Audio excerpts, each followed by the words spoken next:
You know what, man?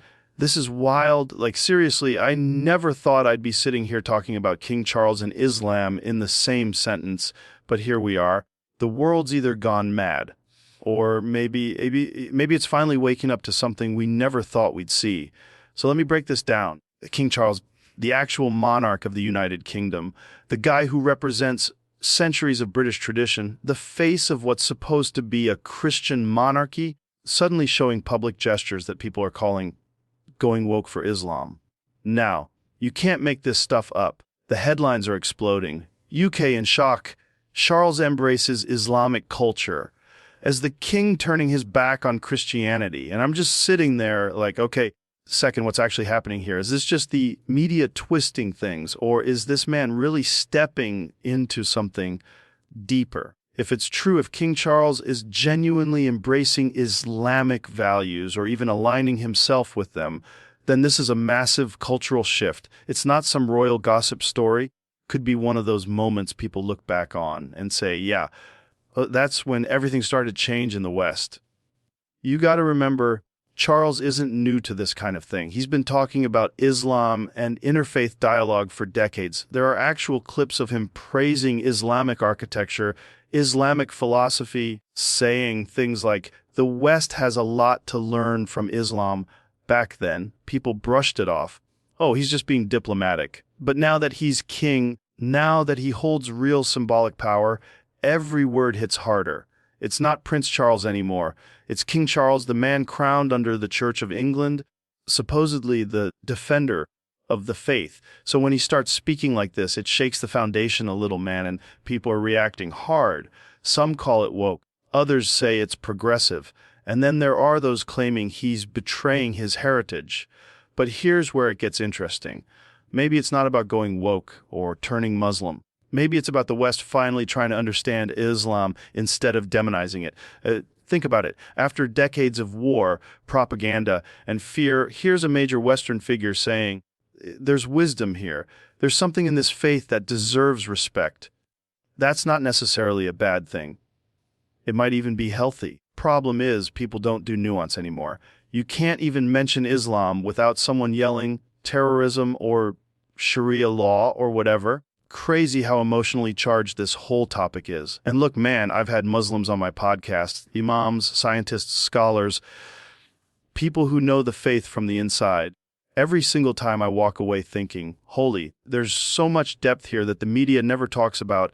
The discipline, the devotion, the submission, not to power, something higher than yourself. It's kind of beautiful if you strip away all the political garbage attached to it.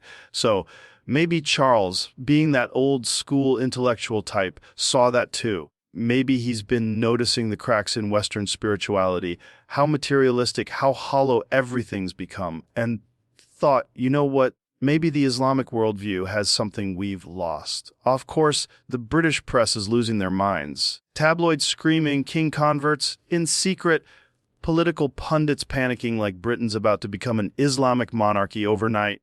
That's not happening.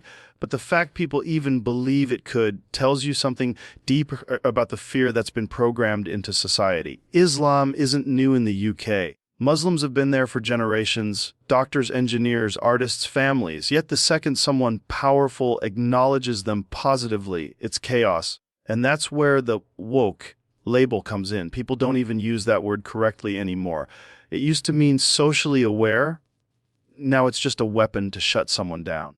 So when they say King Charles is going woke for Islam, what they really mean is he's breaking the script, not behaving the way the system expects him to. Because let's be real, the Western system is built on the idea that Christianity is noble, secularism is freedom, and Islam is the other. But if the king challenges that narrative, people panic. And honestly, man, I find that fascinating. Imagine the King of England, a symbol of colonial legacy, now expressing admiration for the very civilization Europe once tried to suppress. There's irony in that. History doing a full circle, the colonizer finding wisdom in the colonized. Poetic, but it's also uncomfortable because it forces people to question everything they've been told about who the good guys and bad guys are. That's what's really freaking people out. Not Islam itself, but the idea that maybe Islam isn't the enemy they were taught it was. Now, I'm not saying Charles is converting. What if he's genuinely inspired by some of those values? Compassion, discipline, unity, modesty. The idea that a leader should serve, not dominate. Those are Islamic concepts, but they're also universal, things the West has kind of lost. Maybe he sees the decline of faith in Britain, empty churches, fractured society searching for something deeper, and thinks, what if the answer isn't more liberalism, but more faith, any faith? Yeah. But again, context matters. Yeah. Every move the king makes is symbolic. When he attends an Islamic event or praises the Quran's wisdom, people project their own fears and hopes onto him. Some Muslims feel proud. Finally, recognition. Others think it's lip service. And non-Muslims split down the middle. Some call it tolerance, others appeasement. It's messy. And that's why this story's blowing up. You know what really gets me, man? How people forget that world religions have been borrowing from each other for centuries. Christianity and Islam aren't enemies. They're cousins. They share Abraham, prophets, moral codes. The West just loves to create divides because fear sells. If people actually learned history, realized the Renaissance, that golden age of art and science, was built on knowledge preserved by Muslim scholars, algebra, astronomy, medicine, all of it came through Islamic civilization. So when King Charles says the West has something to learn from Islam, he's not being woke, he's being accurate. Still, why people are uneasy. The UK's been going through identity crisis after identity crisis, Brexit, immigration, culture wars.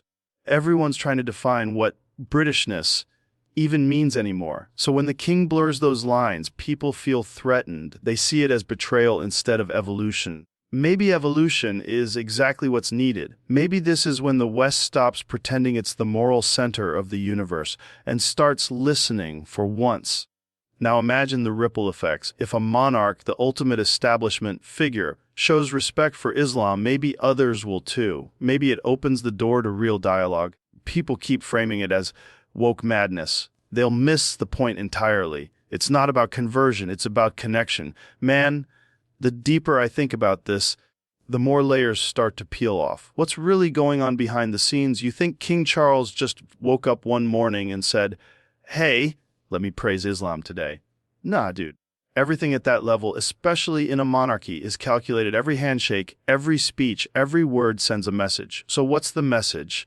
Unity, modernization, repairing centuries of tension between the West and the Muslim world, or something deeper, something spiritual. Because honestly, the world's gone so materialistic, divided. Maybe even someone as privileged as Charles feels that void. Maybe he's looking for something real in a world full of fake noise. You know, man, I always talk about this on the podcast, how disconnected people have become from anything sacred. Doesn't matter if it's religion, nature, philosophy. We've lost that anchor. When you lose that, society drifts. People start worshiping nonsense. Money, fame, politics. Maybe the king sees that too. Maybe he's looking at his country, the same one that once ruled half the planet, and realizing the empire might have conquered land, but it lost its soul somewhere along the way. And now he's like, maybe Islam has something we can learn from, something to bring that sense of grounding back. But say that out loud in the West, and people freak out. The media spent 20 years conditioning folks to fear 1.5 billion human beings.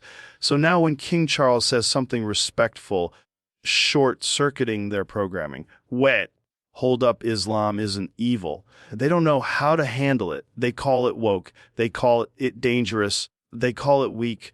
But it's not weakness to respect another faith. It's maturity. It's wisdom. And honestly, Charles has always been into this stuff. Philosophy, spirituality, Islamic architecture, Sufi poetry. He's not chasing trends. He's been studying this for decades, so maybe he's not going woke. Maybe he's been awake longer than the rest of us. Maybe he saw the spiritual collapse of the West coming and tried to bridge the gap before it's too late.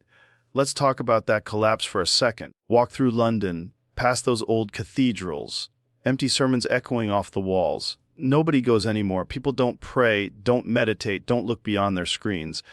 Meanwhile, to a mosque on Friday, it's packed. Families, kids, elders, all together. That's community. That's faith. And maybe that's what King Charles is responding to, that sense of purpose Britain's lost. Of course, politics ruins everything. Got commentators yelling about Islamification agendas. Like, come on, dude.